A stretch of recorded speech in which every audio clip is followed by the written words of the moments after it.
अम्मा बाद आऊज़ु बिल्लाहि मिनश्शैतानिर्रजीम बिस्मिल्लाहिर्रहमानिर्रहीम। आज मैं अल्लामा साहब का एक और मजमून आपके सामने पेश करूँगी कि अल्लाहु अकबर के अल्फाज कुरान में मौजूद नहीं है। अल्लाहु अकबर के अल्फाज कुरान में मौजूद नहीं है तो इसकी क्या वजह है?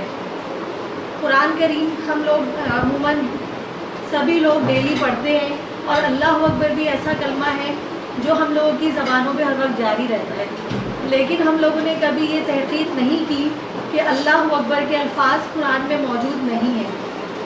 अल्लामा इलियास सत्तार साहब ने ये तहकीक की और बहुत तहकीक के बाद उन्होंने जब पूरे कुरान को पढ़ा तो उन्हें पता चला कि पूरे कुरान में अल्लाहु अकबर के अल्फाज कहीं भी मौजूद नहीं है।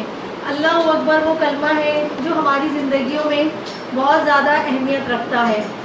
जब बच्चा पैदा होता है तो सबसे पहले उसके कान में अल्लाहु अकबर के ही अल्फाज सुनाए जाते हैं, मतलब अजान दी जाती है। उसके बाद दिन में 5 दफ़ा मुख्तलिफ मसाजिद से भी अल्लाहु अकबर की ही सदाएँ बुलंद होती हैं। अक़ामत में भी सबसे पहले अल्लाहु अकबर के ही अल्फाज कहे जाते हैं। और जब इंसान दुनिया से जाता है तो नमाज जनाजा में भी सबसे ज़्यादा पढ़े जाने वाला कलमा अल्लाहु अकबर ही है।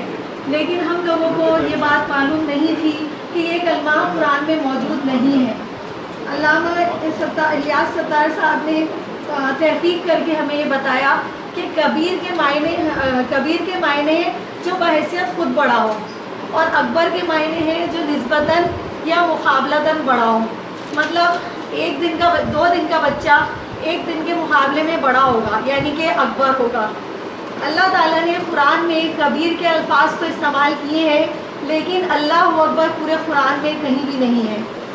अल्लामा साहब ने इसकी एक बहुत बड़ी हिकमत बयान फरमाई है कि यहूद और नसारा एक बहुत बड़ा एतराज़ करते थे कि वो कुरान अल्लाह का कलाम नहीं है, बल्कि नाउज़ुबिल्लाह मोहम्मद सल्लल्लाहु अलैहि वसल्लम ने इसे खुद से गढ़ लिया है। अल्लाह ताला ने आप सल्लल्लाहु अलैहि वसल्लम पर इस इल्ज़ाम को हटाने का इंतज़ाम फरमा दिया।